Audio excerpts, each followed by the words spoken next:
करुणा के अवतार श्री साईं लोगों के इस स्नेह श्रद्धा को टाल नहीं सके और उन्होंने किसी ग्रामवासी के गृह पर रहने का आग्रह तो स्वीकार नहीं किया, पर गांव वालों की भावना और बैजाबाई की ममता को देखते हुए भोजन करना स्वीकार कर लिया। पर लोगों की चिंता अब भी पूरी तरह दूर नहीं हुई थी।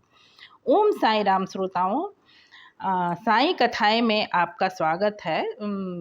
जैसा कि आप समझ रहे हैं, श्री साईं सचरित्र का वाचन संपूर्ण हो चुका है और मैंने आपसे वादा किया था कि साईं सचरित्र के पूर्ण हो जाने के बाद में साईं की असीम कृपा से मुझसे लिखवाई गई, मेरे द्वारा लिखवाई गई पुस्तक कलयुग में आए साईं का वाचन प्रारंभ होगा, जो आज से शुरू हो रहा है।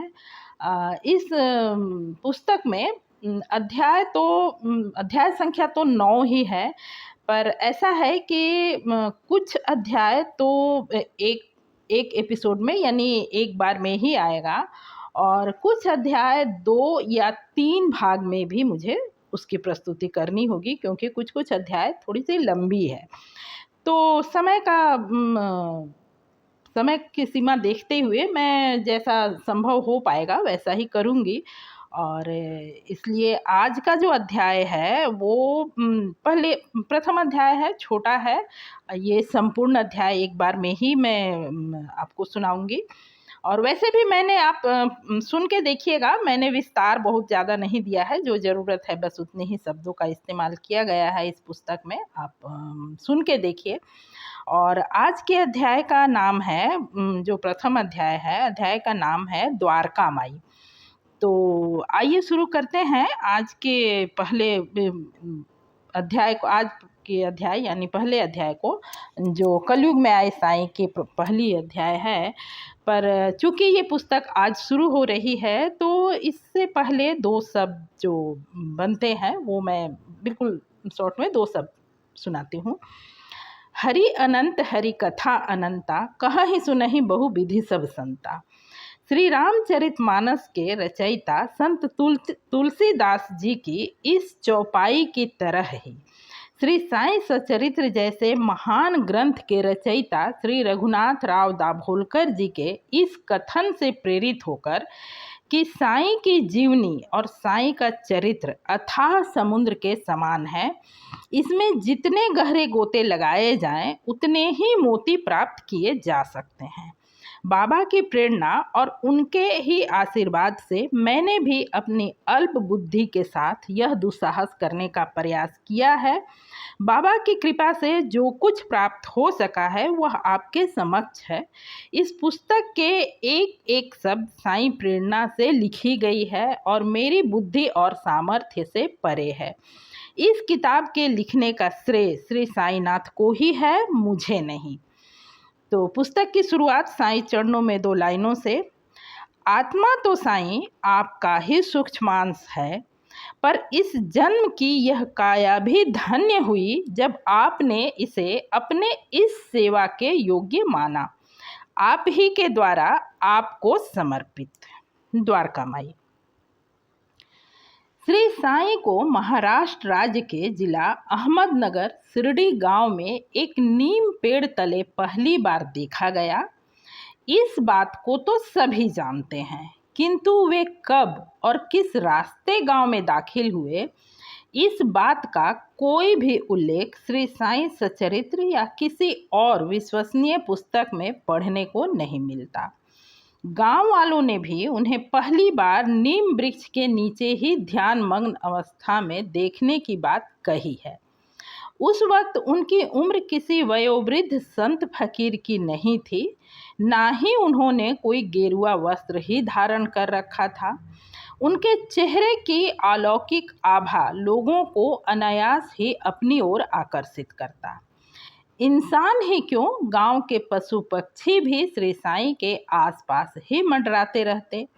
गांव के लोग उत्सुकतावश अपने कामों से समय निकाल कई बार नीम वृक्ष के चक्कर लगाने लगे, पर हर कोई एक दूसरे से यह सवाल करता कि इस कोमल किशोर संत का कहाँ से आगमन हुआ है, ये किस भाग्यशाली माता पिता के संतान है।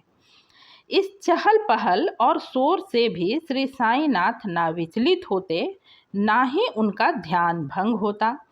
धीरे धीरे गांव के लोगों को अपने गांव में पधारे इस अद्भुत तरुण संत का यूं भूखा प्यासा धूप और बारिश में नीम वृक्ष के नीचे रहना असहज महसूस होने लगा। पूरा गांव दोनों वक्त भोजन कर अपने आवास में सुख चैन से रह रहा हो और एक अनजान किशोर वय संत उनके गांव में यूं भूखा प्यासा तपस्या में लीन रहे, सरल हृदय गांव वासियों को यह गंवारा न था। लोग उनके ध्यान में विघ्न डालना भी नहीं चाहते थे, पर कई दिन बीत जाने पर भी जब साईं यूं ही ध्यान मग्न बैठे रहे तो लोग स्वयं को रोक ना सके। अतः गांव के कुछ लोग इकट्ठा होकर साईं से भोजन करने और अपने अपने घर पर चलकर रहने की प्रार्थना करने लगे। गांव के पाटिल की पत्नी बायजाबाई के हृदय में साईनाथ को देखकर माँ की ममता उमड़ पड़ी थी। साईं की लीला साईं ही जाने।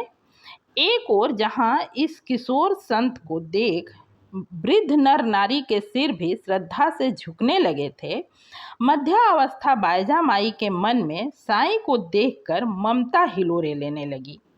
वह श्री साईं की इस कठिन तप को देख बेहद दुखी हो उठी और कुछ ममता भरे अधिकारपूर्ण शब्द में उनसे भोजन कर लेने का आग्रह करने लगी।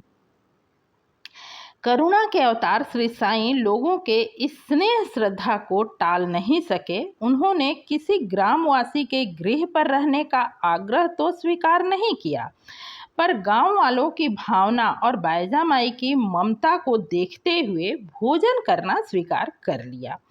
पर लोगों की चिंता अब भी पूरी तरह दूर नहीं हुई थी। धूप ताप का भय अब भी बना हुआ था। अतः एक बार फिर लोगों के अत्यधिक जोर देने पर साईनाथ ने अपने रहने के लिए गांव के छोर पर बने एक ऐसे टूटे फूटे पुराने खंडहर को चुना जो पहले कभी मस्जिद हुआ करता था।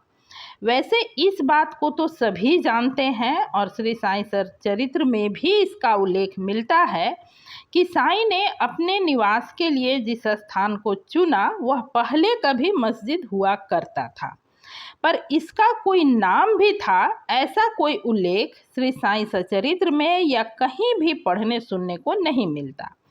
यदि हो भी तो एक मस्जिद का नाम द्वारका माई नहीं हो सकता, इस बात पर किसी को कोई संदेह नहीं होगा। उस पुराने खंडहर को अपना निवास स्थान बनाने के बाद साईं ने ही उसे यह नाम दिया और यह बेकार पड़ा हुआ खंडहर सिर्फ साईं का ही नहीं, पहले तो गांव के हर दुखी पीड़ित इंसान से लेकर पशु पक्षियों तक का आश्रय स्थल बना। पर उस द्वारका माई में बैठे ज्योति पुंज की ज्योति धीरे धीरे आसपास फैलती चली गई और दूर दूर से लोग अपनी हर प्रकार की दुख और पीड़ा का निदान पाने के लिए द्वारका माई में आने लगे, जो आज एक महत्वपूर्ण तीर्थ स्थल में परिवर्तित और प्रसिद्ध हो चुका है। और आसपास ही नहीं, दसों दिशाओं और देश तो क्या लगभग पूरी दुनिया के हर रास्तों को इस छोटे से गांव शिरडी के द्वारका माई की ओर मोड़ चुका है। आज के लिए बस इतना ही। साईं प्रेरणा से की गई मेरी यह रचना और मेरा वाचन आपको तनिक भी पसंद आया हो तो कृपया कमेंट करके बताएं। वीडियो को लाइक और चैनल को जरूर सब्सक्राइब करें। पूरा वीडियो सुनने के लिए हार्दिक धन्यवाद। ओम साईं राम। इत उतना डोल मनवा साईं साईं बोल।